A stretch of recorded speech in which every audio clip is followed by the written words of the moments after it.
Hello, hi everyone. Welcome back to our YouTube channel Porahali. Myself Devojit, and today I will discuss the important MCQs and questions for SSLC 2025. ठीक है, इस slide पे जितने भी questions है वो सारे के सारे क्वेश्चंस प्रीवियस ईयर्स पे आ चुके हैं ऑलरेडी. ठीक है, तो 2019 से लेकर 2024 तक जितना भी प्रीवियस ईयर क्वेश्चंस है जो मैंने चैप्टर्स आपको कंप्लीट किया है वो सारे के चैप्टर से, तो हम आज डिस्कस करने वाला है वो सारे एमसीक्यूज. ठीक है, तो चलो स्टार्ट करते हैं. देखो, सबसे पहले एक क्वेश्चन है, यहाँ पे लिखा हुआ है who formed the Assam association in 1903. मतलब क्या है, 1903 में आसाम एसोसिएशन का फॉर्मेशन किसने किया था, किसने बनाया था ये. ठीक है, आप लोग एक काम करना, ये वीडियो जो है उसको 2-3 सेकंड के लिए पॉज कर देना और आंसर एक बार अपने मन के अंदर सोच लेना. ठीक है, उसके बाद हम आंसर देखते हैं, कोई बात नहीं. तो इसमें पूछा क्या है कि who formed the Assam association. ठीक है, ऑप्शंस क्या क्या है, पद्मनाथ गोहाई बरुआ, हेमचंद्र गोस्वामी, नवीन चंद्र बरदलोई एंड मानिक चंद्र बरुआ. ठीक है, तो अब इसका आंसर देखते हैं. देखो, ये वीडियो तो आपने देखा ही होगा. ठीक है, इस वीडियो में मैंने ये पर्टिकुलर क्वेश्चन के आंसर भी डिस्कस किया था. यहाँ पे देखो, आसाम एसोसिएशन. ठीक है, किसने स्टार्ट किया था, the formation of Assam associations in 1903 by Manik Chandra Barua ने स्टार्ट किया था. कब स्टार्ट किया था, 1903 में. देखो, अगर एसएसएलसी में कोई भी एक क्वेश्चन आता है तो उसके आसपास के जितने सारे इंपॉर्टेंट एमसीक्यूज है वो भी कवर कर लेना, क्योंकि कुछ क्वेश्चंस रिपीट होता है. ठीक है, जैसे इस बार पूछा फॉर्मेशन किसने किया था, नेक्स्ट ईयर पूछ सकता है इसका जो फर्स्ट सेशन था, मतलब जो पहला मीटिंग था उसने कब हुआ था, 1905 में हुआ था, किस जगह पे हुआ था, डिब्रूगढ़ पे हुआ था, ये भी पूछ सकता है. और मोस्ट इंपॉर्टेंटली ये 3 नाम याद रखना, आसाम एसोसिएशन का president, vice president and general secretary. ठीक है, ये पर्टिकुलरली याद रखना. उसके बाद देखते हैं, which Ahom king started the construction of multi storey Talatal Ghar. ठीक है, जो तलातल घर है, आपने नाम सुना होगा, इसका जो कंस्ट्रक्शन का काम किसने स्टार्ट किया था, किस अहोम किंग ने स्टार्ट किया था. ठीक है, आप एक काम करना, पॉज करना और उसके बाद आंसर को आप मन में एक बार सोच लेना. ठीक है, तो हम आंसर डिस्कस करने वाले हैं इसका. देखो, the construction of multi storey Talatal Ghar was started by Ahom king Rudra Singha. ठीक है, किसने स्टार्ट किया था बनाना इसको, मल्टी स्टोरी तलातल घर रुद्र सिंघा ने स्टार्ट किया था. एंड कंप्लीट किसने किया था, राजेश्वर सिंघा ने किया था. ये 2 नाम आप इम्पॉर्टेंट है, आप याद रखना. और ये जो क्वेश्चंस है, ये क्वेश्चंस भी हमने ये वाला जो पर्टिकुलर चैप्टर है इसमें हमने कवर किया था.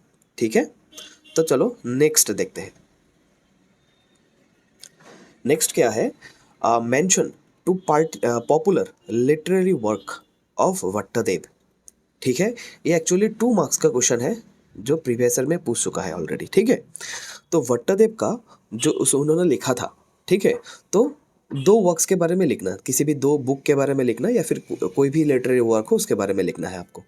ठीक है, ये क्वेश्चंस भी हमने डिस्कस किया ये वाले टाइटल में, cultural heritage of India and north east region. ठीक है, देखो यहाँ पे इस स्लाइड पे पर्टिकुलरली ये लिखा हुआ था, after Shankardeva and Madhavdeva prominent writers like Bhattadeva, Ananta Kandali, Ram Saraswati and other kept up the tradition of Assamese literature. यहाँ पे देखो, the real Assamese prose writing was first introduced by Bhattadeva. ये याद रखना, जो रियल असमीज प्रोज राइटिंग है वो किसने स्टार्ट किया था, भट्टदेवा ने स्टार्ट किया था, विथ हिज राइटिंग लाइक कथा गीता, भागवत कथा सॉरी, एंड रत्नावली कथा.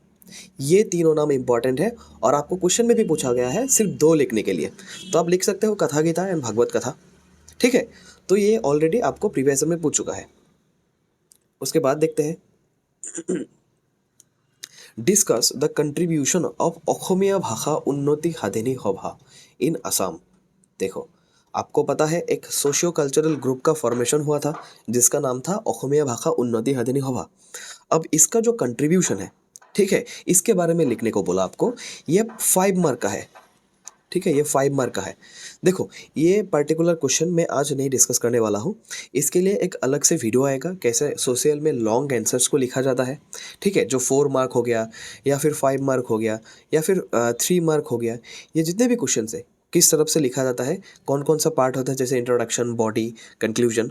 तो इसके लिए एक अलग से वीडियो आएगा, तो आप वो देख लेना। ठीक है, तो ये क्वेश्चन फिलहाल के लिए मैं स्किप कर रहा हूँ। ठीक है, उसके बाद देखते हैं, right A note on the art and paintings of Assam. ये भी आई थिंक 4 मार्क का क्वेश्चन होगा, मुझे इतना याद नहीं है, लेकिन ये सारे के सारे प्रीवियस ईयर क्वेश्चन में आपको पूछा गया है। ठीक है, तो ये भी हम नेक्स्ट वीडियो में डिस्कस करेंगे, और फिलहाल के लिए ये भी मैं स्किप करूँगा। ठीक है, एक्चुअली मैंने ऑलरेडी कवर किया हुआ है, ये जो आप वीडियोस देख सकते हैं यहाँ पे थम नीचे लिखा कॉपी पेस्ट किया गया है। तो इसमें हमने डिस्कस किया असम के आर्ट एंड पेंटिंग्स के बारे में। यहाँ पे भी हमने अखोमे भाषा उन्नति हाथिनी हवा के बारे में भी डिस्कस किया था। ठीक है, ये वाले पर्टिकुलर लेक्चर में। तो ये दो आप क्वेश्चन स्किप करना है, उसके बाद हम देखते हैं आगे। During which British viceroy period the partition of Bengal took place. देखो, किस ब्रिटिश वाइसरॉय के टाइम पे बंगाल का पार्टीशन हुआ था। आपको पता है बंगाल का पार्टीशन हुआ था, और बंगाल को क्या किया था उन लोगों ने, 2 पार्ट पे डिवाइड किया था। ये भी डिस्कस कर चुके हैं, एक है ईस्टर्न, ठीक है, और एक था वेस्ट। ठीक है, तो किस ब्रिटिश वाइसरॉय के दौरान ये काम उन्होंने किया था, ये इसका जो आंसर है वो क्या होगा, लॉर्ड कर्जन होगा। ठीक है, इसके टाइम पे क्या हुआ था, बंगाल का जो पार्टीशन हुआ था। एक्चुअली बंगाल का पार्टीशन ब्रिटिश ने किस लिए किया था, ब्रिटिश बोलता था कि हमें एडमिनिस्ट्रेटिव इजी करने के लिए, ठीक है, हमको बंगाल को पार्टीशन करना लगा, लेकिन रियल रीज़न कुछ और था। उन लोगों का डिवाइड एंड रूल पॉलिसी के दौरान जिसके लिए ये बंगाल का पार्टीशन हुआ था। ठीक है, तो उसके बाद देखते हैं next, the oldest and the first public university of north east India. ठीक है, जो ओल्डेस्ट और पहला पब्लिक यूनिवर्सिटी है नॉर्थ ईस्ट इंडिया में, वो कौन सा है। ये भी क्वेश्चन आ चुका है आपको। ठीक है, इसका आंसर आप देखना, ये वाला जो पर्टिकुलरली वीडियो था उसमें हमने डिस्कस किया था गुवाहाटी यूनिवर्सिटी। ठीक है, यहाँ पे देखना, the university of Guwahati, popularly known as the Guwahati university, is the oldest and the first public university of the north east India. Exactly same question यहाँ पे पूछा गया, और कब स्टैब्लिश हुआ था, 26 जनवरी 1948 को। ये डेट भी आपको याद रखना है। ठीक है, और इसका जो एरिया है लगभग प्रेजेंटली इसे क्या नाम से जाना जाता है, गोपीनाथ बोरदोलोई नगर। ये भी आपको याद रखना है। तो इसका आंसर जो हो कौन सा होगा, गुवाहाटी यूनिवर्सिटी। एक्चुअली ये गुवाहाटी यूनिवर्सिटी होना चाहिए था, इसने यहाँ पे गुवाहाटी यूनिवर्सिटी हो गया। ठीक है, ये नाम थोड़ा आप चेंज कर लेना, गुवाहाटी यूनिवर्सिटी होगा। ठीक है, उसके बाद देखते हैं next question, the first stream of human migration to Assam. मैंने आपको एक वीडियो में पर्टिकुलरली डिस्कस किया था, जो असम में ह्यूमन माइग्रेशन हुआ था पहले के ज़माने से आज तक। ठीक है, जो सबसे पहले ह्यूमन माइग्रेशन हुआ था असम में, वो कौन सा ग्रुप के लोग थे जिसने माइग्रेट किया था। ठीक है, ये है क्वेश्चन। आप एक बार इसको पॉज करके एक बार सोचना इसका आंसर क्या होगा। ठीक है, तो चलो अब आंसर डिस्कस करते हैं इसका। देखो, ये वाला जो पर्टिकुलर वीडियो है इसमें हमने डिस्कस किया था। देखो यहाँ पे आपको लिखा हुआ होगा, the social scientist have the opinion that the first human stream migrated to Assam was probably the austric group of people. ठीक है, इसका जो आंसर होगा कौन सा होगा, the austric group of people. ठीक है, आपको पता है ये एक इथनिक लिंग्विस्टिक ग्रुप थे, मतलब उनका एक अलग डिस्टिंक्ट कल्चर था, उनका एक अलग डिस्टिंक्ट ट्रेडिशंस था, उनका एक अलग डिस्टिंक्ट लैंग्वेज था। ठीक है, तो ये जो ऑस्ट्रिक ग्रुप ऑफ पीपल के लोग थे, उन लोगों ने पहले असम में माइग्रेट किया था। तो आप ये भी याद रखना कि सेकेंडली जो सेकेंड ह्यूमन स्ट्रीम है जिसने माइग्रेट किया था, उसका नाम क्या था, बुरमान लैंग्वेज स्पीकिंग मोंगोलॉयड पीपल। ये भी आपको याद रखना है, क्योंकि रिलेटेड टॉपिक है, क्वेश्चन आ सकता है। ठीक है, एक बार पूछा है तो वो लोग बार बार भी पूछ सकते हैं। तो इसका जो आंसर होगा वो कौन सा होगा, the austric group of people. ठीक है, ये होगा आंसर। उसके बाद देखते हैं अब, देखो नेक्स्ट क्वेश्चन क्या है, the number of permanent member states in the security council of the UNO is 5। आपको पता है यूएनओ के एक सिक्योरिटी काउंसिल होता था जिसका नाम था यूएनएससी, आपको पता होगा। तो उसका परमानेंट मेंबर 5 था, ठीक है। इसमें 4 मेंशन किया हुआ है, USA, great Britain, France, China, और पांचवा आपको ढूंढने के लिए बोला, ठीक है। तो इसका जो ऑप्शंस था क्या क्या था, इंडिया, रशिया, नेपाल, पाकिस्तान, ठीक है। आप इस पे एलिमिनेट भी कर सकते हो, कैसे? देखो, इंडिया तो होगा नहीं क्योंकि इंडिया नॉन परमानेंट मेंबर है, आपको पता है। अगर इंडिया नहीं होगा तो पाकिस्तान भी नहीं होगा और नेपाल भी नहीं होगा। तो कौन सा ऑप्शन लेफ्ट करता है, रशिया। तो इसका आंसर क्या होगा, रशिया होगा, ठीक है। अब देखना यहाँ पे आंसर। देखो, ये मेरा एग्जैक्टली ये वाला जो वीडियो है उस पर हमने डिस्कस किया था इसके बारे में, ठीक है। यहाँ पे एक चीज़ देखना आप, the permanent member states of the Security Council are USA, great Britain, France, Russia and China. यहाँ पे आप देख सकते हो, यहाँ पे मेंशन किया हुआ है, ठीक है। और 5 ही परमानेंट मेंबर्स है और जितने भी अदर है वो नॉन परमानेंट है, ये भी हमने डिस्कस किया था, ठीक है। तो चलो नेक्स्ट देखते हैं। In India the chairman of national human right commission is to be, मतलब क्या है, इस क्वेश्चन का मतलब क्या है, जो इंडिया में नेशनल ह्यूमन राइट कमीशन है उसका चेयरमैन कौन है, ठीक है। ये भी मैंने डिस्कस किया हुआ है ऑलरेडी। आप एक बार पॉज करना और एक बार सोचना इसका आंसर क्या हो सकता है, ठीक है। सोचा आपने? तो चलो इसका आंसर देखते हैं अब। देखो, ये वाला जो पर्टिकुलर वीडियो है इसमें भी हमने डिस्कस किया था ये इसका आंसर, ठीक है। अब इसका आंसर देखते हैं। देखो, the chairman of national human right commission, एक second, the chairman of national human right commission should be a retired chief justice of supreme court, ठीक है। इसका जो चेयरमैन कौन हो सकता है, सुप्रीम कोर्ट के एक रिटायर्ड चीफ जस्टिस हो सकता है। सर्विंग चीफ जस्टिस नहीं, रिटायर्ड, जो रिटायर हो चुका है वो हो सकता है, ठीक है। उस हिसाब से इसका ऑप्शन क्या क्या था एक बार देख लेते हैं। देखो, इसका ऑप्शन था chief justice of supreme court, ये तो होगा नहीं क्योंकि ये एक्टिव है, ये अभी भी काम कर रहा है। Chief justice of high court, ये भी होगा नहीं। Retired chief justice of supreme court, ये करेक्ट आंसर होगा, ठीक है। तो ये आप, इसका आंसर क्या है, retired chief justice of supreme court, ठीक है। उसके बाद देखते हैं अब। देखो, नेक्स्ट क्वेश्चन क्या है, identify the main objectives of Indian economy during the period of 5 year plan from the alternatives given below. जो हमने 5 ईयर प्लान डिस्कस किया था इंडिया पे, तो उसका जो मेन ऑब्जेक्टिव्स है वो आपको ढूंढना है। यहाँ पे क्वेश्चन जो ऑप्शंस दिया गया है, to remove the socio economic and regional inequalities, to attain self reliance, to raise the growth rate of economic growth and to remove poverty. इस पे आपको ढूंढना है कौन सा आंसर करेक्ट होगा, ठीक है। आप एक बार पॉज करके इसके बारे में सोचना, उसके बाद हम आंसर देखते हैं। सोच लिया? अब देखो इसका आंसर, ये ऑलरेडी हमने डिस्कस किया, ये इकोनॉमिक डेवलपमेंट जो वाला वीडियो है उस पर हमने डिस्कस किया था, ठीक है। यहाँ पे आप देखना। देखो, in general the main objectives of planning in India are to raise the rate of growth of the economy. Economy का जो ग्रोथ है उसको रेज करना है, ठीक है। ये ऑप्शन में था तो ये करेक्ट है। उसके बाद देखना, to remove the socio economic inequalities, ये भी हमारे ऑप्शन में था, ठीक है। थर्ड, टू रिमूव पॉवर्टी, ये भी ऑप्शन में था, ठीक है। To remove the regional inequalities, ये भी ऑप्शन में था, ठीक है।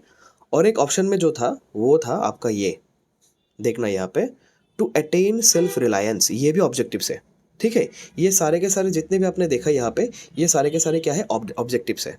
तो ये एक बार आप रिपीट करके जाना क्योंकि ये आ सकता है क्वेश्चन, ठीक है। तो यहाँ पे आप देखना, ये चारों के चारों जो ऑप्शंस है, ठीक है, ये चारों के चारों ऑप्शंस क्या है, करेक्ट है।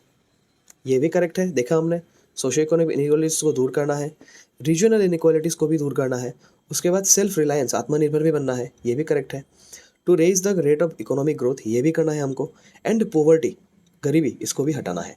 तो ये चारों के चारों आंसर क्या है, करेक्ट है। तो इसका करेक्ट आंसर कौन सा होगा, सी, 1 2 3 4, चारों के चारों करेक्ट होगा, ठीक है।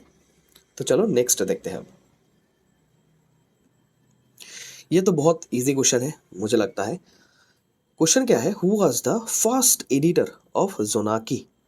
आपने देखा था कि सोनाकी एक मैगजीन उन्होंने पब्लिश किया था, तो उसका जो एडिटर, फर्स्ट एडिटर कौन था?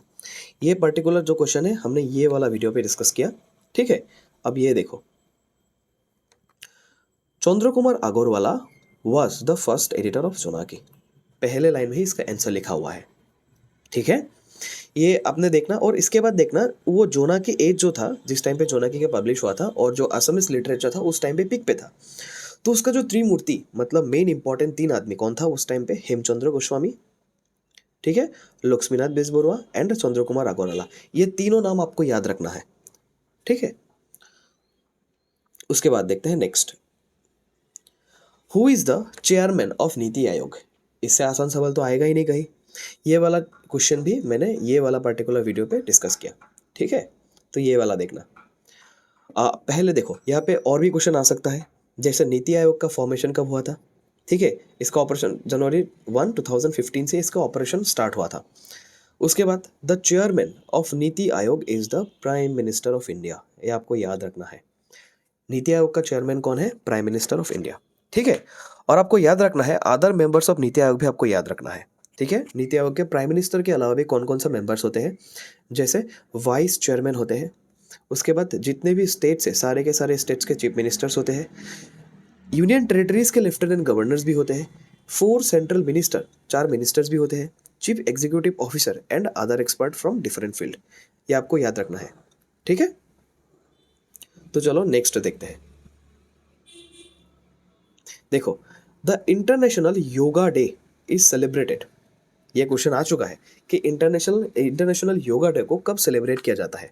इसका 4 ऑप्शंस था, 21 जून, 5 जून, 27 जून, 30 जून। ये पर्टिकुलर क्वेश्चन भी हमने डिस्कस किया हुआ है ये वाला वीडियो पे, चैप्टर 5, ठीक है। यहाँ पे देखो, ये एग्जैक्टली मेरे स्लाइड्स के ही स्क्रीनशॉट है। यहाँ पे देखना आप, the United Nations has declared 21 June as the international yoga day, ठीक है। और योगा डे के बारे में अगर बात करूँ तो एक इम्पॉर्टेंट बात ये भी याद रखना आप कि ये योगो सूत्र बुक थे, किसने लिखा था इसको? महर्षि पतंजलि ने लिखा था, ठीक है। ये भी आप याद रखना। तो इसका करेक्ट आंसर कौन सा होगा? इसका करेक्ट आंसर होगा 21 जून, ठीक है। उसके बाद देखते हैं अब,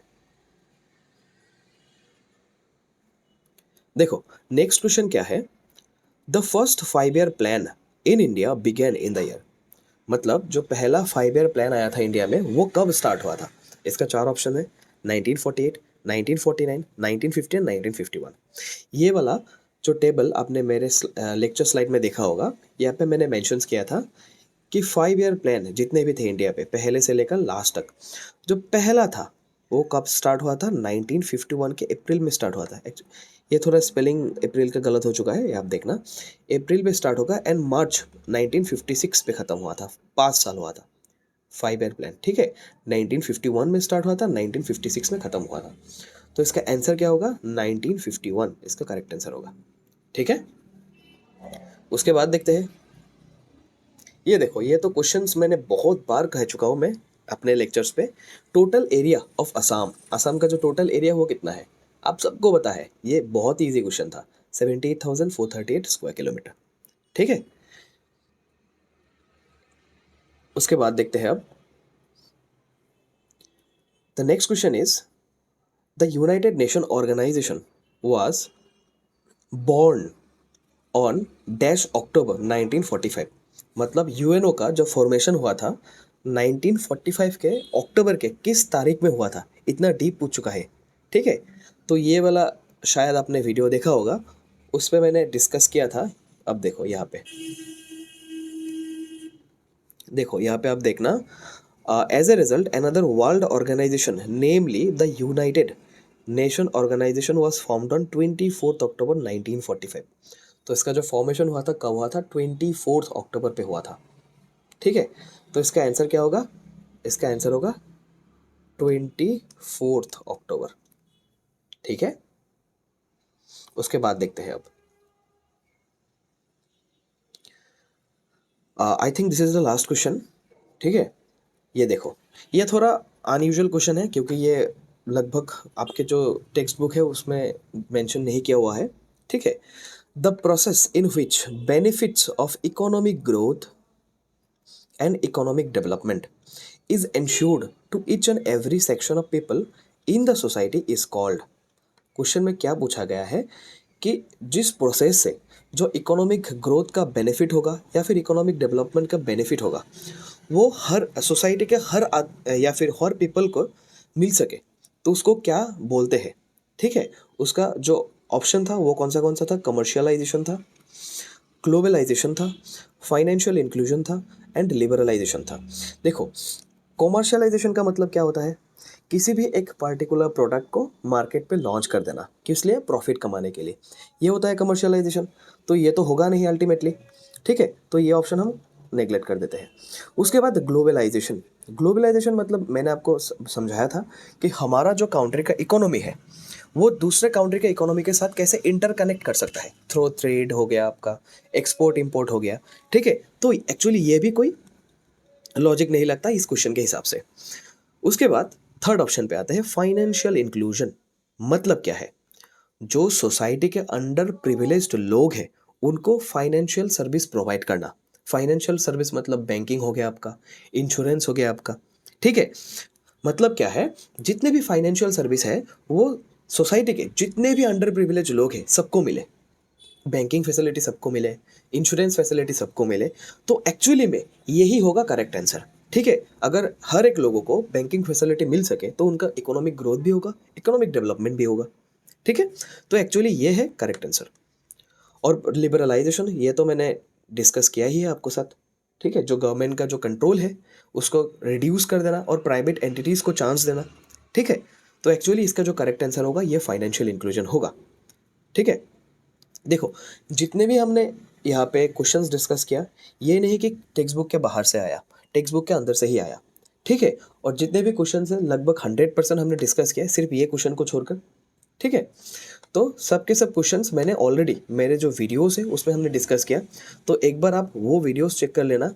और ऐसा नहीं है कि मैंने जो PDF स्लाइड आपको प्रोवाइड किया है, ठीक है, उसी में ही लगभग सारे क्वेश्चन आ चुके हैं। तो ऐसा नहीं है कि हमने कुछ मिस किया। ठीक है, तो आप एक बार काम करना, इसका जो स्लाइड्स है मेरे जो लेक्चर्स के स्लाइड है वो आप टेलीग्राम ग्रुप से ज्वाइन करके वहाँ से डाउनलोड कर लेना, उसका पढ़ के जाना। ठीक है, उसके बाद आप एक काम करना, ये जो नोट्स मैंने प्रोवाइड किया है टेलीग्राम ग्रुप पे, इसको पढ़ने के बाद आप एक बार NCERT line by line reading देना। ठीक है, क्योंकि NCERT रीडिंग देना सबसे बेस्ट है, उसके बाद ही आता है कोई भी सेकेंडरी नोट्स, क्योंकि वो प्राइमरी सोर्स है हमारा NCERT। ठीक है, NCERT नहीं SCERT होगा, तो वो आप कर लेना एक बार। ठीक है, तो आज के लिए इतना ही।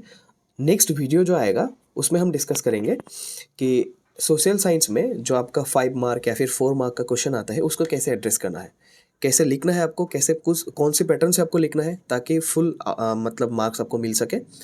तो उसके बारे में मैं नेक्स्ट वीडियो पे डिस्कस करूँगा। तो तब तक thank you very much, see you again.